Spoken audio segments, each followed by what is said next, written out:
Hey, what it do, what it could be, hoping it's what it should be. I'm SneakzBTW and I'm Eli G. And we got a great ghost up in the building right here live at Payper, LA. Yes, sir. Sell Prez, man. My man, USC, Payday LA, Payper LA. Thanks for having me, dog. No, man. Thank you for having us. Exactly what he just said. Thank you for having us. I mean, this is a legendary event in LA. I mean, you already know you always got the hottest artists up here, the upcoming and everything, and you highlight all the talent. And actually, I say in LA, but it's not even just in LA because you've had so many artists from all around. I feel like every time you go to Payday LA, it's like somebody from Washington, somebody from New York, somebody from like Michigan that's like, I gotta get on a flight back. Like, people come out specifically to perform for your show. Got to. How does that feel? I mean, it feels amazing, first off. You know, for people to feel like this is a destination for them, I think that is, you know, exactly what I was dreaming of when I started, right? So, it all comes too from them seeing what we do in LA and them wanting to be out here in LA and amongst us LA artists and acts and stuff. So then when they see we have the great platform, they'll come from wherever they come through, you know, and it's starting in LA, but it's been really blessed to have people from all over the country come from. And whether it's people I know personally or people that literally have just went on the page, saw the videos and the photos, and it's like, yo, that's where I gotta be at. So no, it's because I have to say, when it comes to this hip hop shit, you are producing some content that other people are not willing to produce. Everyone want to chase that sound of what's the I don't even know, ratchet rap? Right. Ratchet rap and drill rap. Yeah. It's like, that's what's hot right now, the shit that's on the radio. The artist that comes in here is so talented. It's crazy how they're not on the radio. It's crazy how they've been overlooked and how they think that the negative music that's being pushed should be seen and pushed over these artists that's spitting the shit that they spitting. Like, it's crazy. That's what we try to expose too, right? And not even expose, just, you know, educate the people on that. It's a whole nother atmosphere of dope artists doing what they want with their fan bases and everything, right? Mm-hmm. And I didn't know that at first. You know, I come from the era where you had to go, you know, rap in front of somebody. Everybody just watched that Kanye documentary and they talking about how it is when you walk into it. I come from that era where you had to just meet an A&R, rap in front of them, and hope you get some.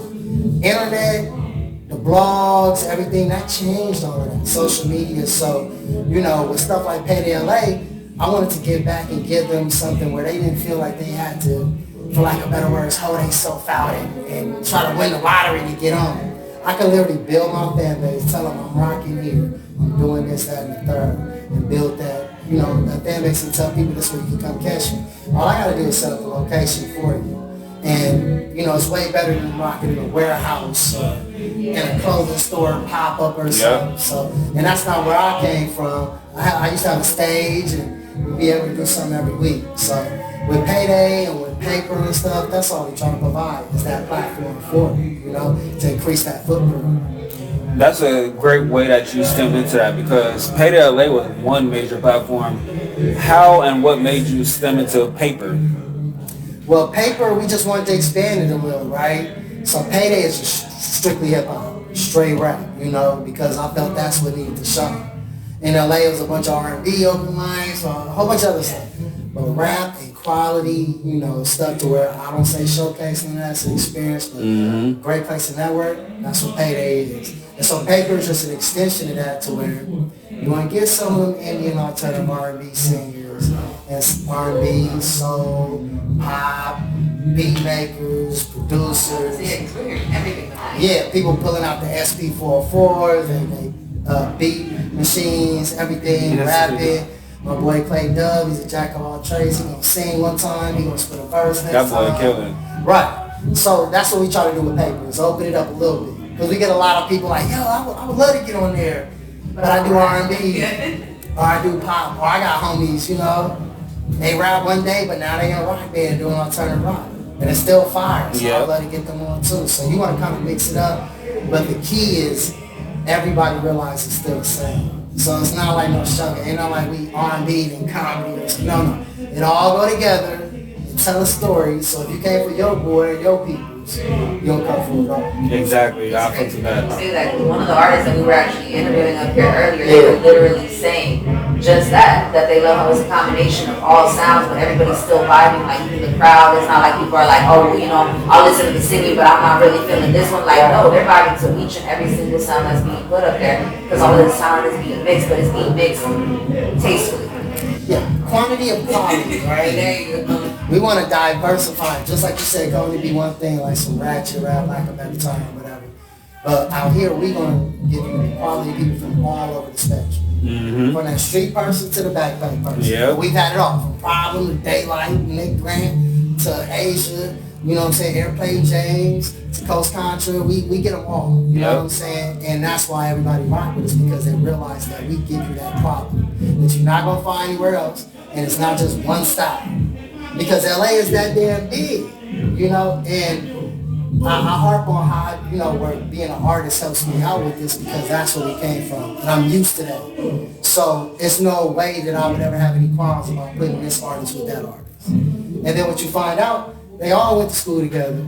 Yup. They all know each other, probably already homies, or they party together, or in the same social scene. So that's the crazy thing about it too. The networking is very, very easy. And so here you'll get people like my boy Jansport J come through, but then he's done records with like the homie AJ Snow, which is an artist from Texas. He's done records with the homie Kai Colors, a young cat from Kansas City. All these people he saw here. He's done records with Airplane James, just from coming here and seeing. You know what I'm saying? When we have these industry people come here, Rock Nation, Aftermath, all that, a lot of them come through just because they go, I see some dope music. And they listen to music all day. So them taking 5 minutes, an hour out of their time to listen to new artists is a lot. So we want to just provide that platform. And I'm grateful to be providing it so far. Many people are grateful that you are providing people. Well, thank you. The feeling's mutual, you know. And, sorry. A lot of people know that you're an artist. How do you go about being an artist and throwing these dope events, yet you still fail to hit the stage? Because you know what? Sometimes it ain't about me like that, but it's open, so now I don't have to go and ask somebody to perform when I drop a record. I have my own platform. I can throw my own release party, my own release show. I can do all that. I can jump on anytime I want. Y'all saw me get up there freestyle earlier tonight and stuff. You freestyle every night. Every time you do an event, I catch you over that mic doing a little quick freestyle. I'm like, okay, he let you know he still got the bars. Sometimes you gotta tap him real quick, you know. Indiana Jones with the whip real quick. Tap him real quick, let him know I do this. But in general, when it's time, it's time. But my big thing is just creating that footprint. So me, 100 me's. Next month, we got the homie No Can Do. He's a person from our area. You have people that only know me from doing this, you know? And then you got other people that be like, I listened to you in high school. I listened to you all through college, you know? So I can't control none of that. When it's time for me to rock though, I just know I have a platform. We do it like that. And my main goal is to put this shit up for everybody. So when we do these big events, I just assume they gonna rock with me too. Plus I'm dope as fuck, so they gonna rock with me, you know. So I'm never worried about that, man. You know, I feel just paying it forward, bro. Like, They already are. right. And you hear dope shit. Yep. In a lot of ways, it's bringing energy back to me because before this crack, I felt like it was getting like a job. You know, my last project, I was almost about to be out of here because I was like, man, that shit is like a job. It's way too serious. Me doing Payday brought the energy back. Me and being around all these young cats and everybody I ain't never heard of, and people I did, and just saw that energy of that rap shit. That's dope. Then you got me back on stage rapping and freestyling. That shit That's dope. we wasn't doing since like damn near 10 years ago on these same stages. You know? Like this spot right here used to be Grasshopper, that's AC Alone, that's Freestyle Fellowship. He used to throw that all the time. Micah 9, all these people. This used to be Little Temple. So this is everybody from Bruno Mars to all sorts of people have hit this stage. Terrence Martin, hella people. You know, so it's a famous stage, it's a legendary stage. So that shit hits you when you get there. With the rap shit, I just put my footprint on it with that. And we've been building that up since then, man. So it's a beautiful thing. It definitely is. We were saying we have people come through and the A&Rs and labels to come through and all of that. I think that definitely connects with how you were saying how everything is social media now. Everything during quarantine had to be social media, it had to be online, it had to be all of that. I feel like you brought back that feeling the energy. You know what I mean? Back to the city, because even though you can listen to a song and you can have your own interpretation of the song and you can listen to it 100 times and keep that interpretation, when you see the artist himself performing it and when you see that energy that's coming off of him on stage and when you're actually feeling what the crowd is feeling and you're seeing that everybody else is vibing to it, it's 100% different. And that'll tell you, I feel, that'll tell you a lot more about an artist than the number of streams he's getting or the number of YouTube views that he has. So I feel like you're still providing like what the industry needs to be able to look at and be able to feel. Because you can't get that off the computer. You hit it right on the head. The two things that are always, right? Two things that are always gonna be your bread and butter in this music game. It's touring and your direct to fan relationship. Alright? And the biggest way to get direct to fan relationship these days is still email. Because I can literally holler at you. And I got your email most of the time because you either bought something or you directly want to be a fan of me. We put too much credit into the followers and the streams and stuff. It's so easy to get. And if you notice, a lot of artists will do everything they can to get around that real, death and taxes point of you got to rock a show in front of people. You got to be able to fill a crowd up, fill a show up, fill a venue up, and you got to sell records. And in 2022, it's all these options to sell records, Bandcamp, everything. So I tell them all the time, your email list is still the most important thing because that person bought a record from you. That person bought a ticket to go see you perform. They did something that was more transactional than just putting some eyes on listening to your record for 10 seconds. Streaming is like the radio. We don't know who did that, what they did with it, and we can't gauge how much they rock with you. That email list, I can gauge that. You buying a record, I can gauge it. You showing up to the show, I can gauge that. You buying vinyl, CD, a t-shirt, MP3, I can gauge it. So that's still your bread and butter. And you'll get a lot of artists, you get a whole run around, why did I do this? Why did I do that? Now, I hate promoting too. I hate all that shit. I'm an artist too. But I learned a valuable lesson one time, right? I have a homegirl. She's been head of Twitter relationships, Instagram relationships, Clubhouse, you name it. She started A3C, one of the main people, everything. Did a thing one time with her as an artist. They had us all into like a virtual thing to win a spot onto the A3C festival. And I know a lot of people that I'm dope, but this shit was in the middle of the day, right? And it's in LA. Everybody else is in like East Coast or blah, blah, blah. So a couple of people in there, they got all their people in a little room and Well, all yours is at work. And we might be like, man, well, they just got fans. They were more popular, but they not doper than us, she said. She's like, yeah, but that don't matter to me. What matters to me is how many people you bring in the room. That's real shit. At the end of the day, none of this other shit matters. It's how you can't gauge why a person like your music or none of that. It's who you get in the room. Alright? And if you can sell tickets, I'm gonna pay attention to it. I'm always have my morals and push the culture, but if you can sell tickets, I'm gonna rock with you. And every artist need to understand that thing. None of that other stuff matters. If you want a career, all that extracurricular kumbaya shit is for that. You need to get on, set up a business, handle your business before your business handle you, and build your family. Real shit. Half of these people, after the show, they don't go outside and go grab emails from everybody.